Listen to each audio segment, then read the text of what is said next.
Say amen. You have to have discernment to know if something's wrong with me. You have to have discernment. Say amen. Because I just believe that God is in total control. Say amen.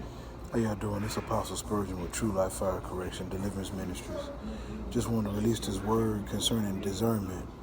Apostle Mccoy, I'm hearing what you're saying I hear what you're saying on the video, and I was watching it, and I was, talking to the Lord. I said, Lord, what's wrong with Apostle Mccoy? He was like, he said, it's nothing wrong with him per se, but it's something, he's connected to some people that refuse to be obedient, that don't want to be obedient.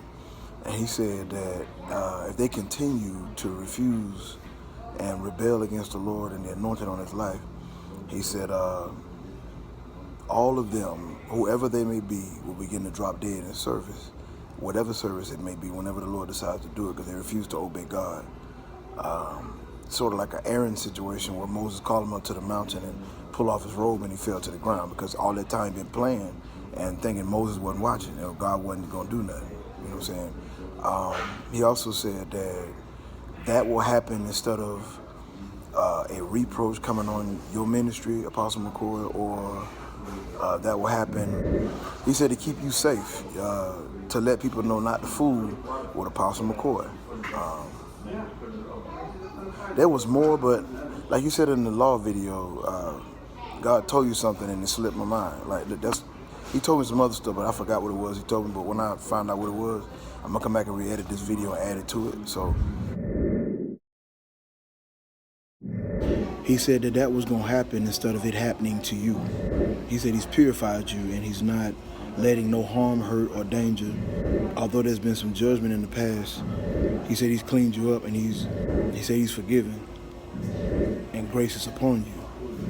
But he said those who want to come subject to foolishness are going to be removed, says God. Just be looking out for that. But that's what the Lord told me. You got some folk around you that are rebellious and refuse to obey God concerning how you operate in ministry.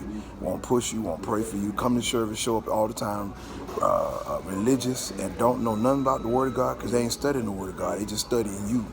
And they watching you, they monitoring you. These are witches and warlocks in your church that don't want to do nothing, don't want to come subject, don't want to answer the call on their life, don't want to leave rebellion alone because they think that's the way the best way to heaven. Really, they're under strong delusion because when you work witchcraft, you're going to hell while you're in the church. You cannot work witchcraft in the church and go to heaven. That's just dumb.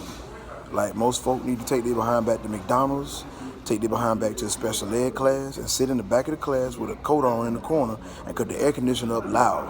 Just cut the air conditioner all the way up and just do because they just not getting nothing else. It's redundant to come in a powerful man of God church like yours and play with God and end up dropping dead in the church for nothing, just for nothing. What? Because somebody paid you? Somebody paid you? Like, nah.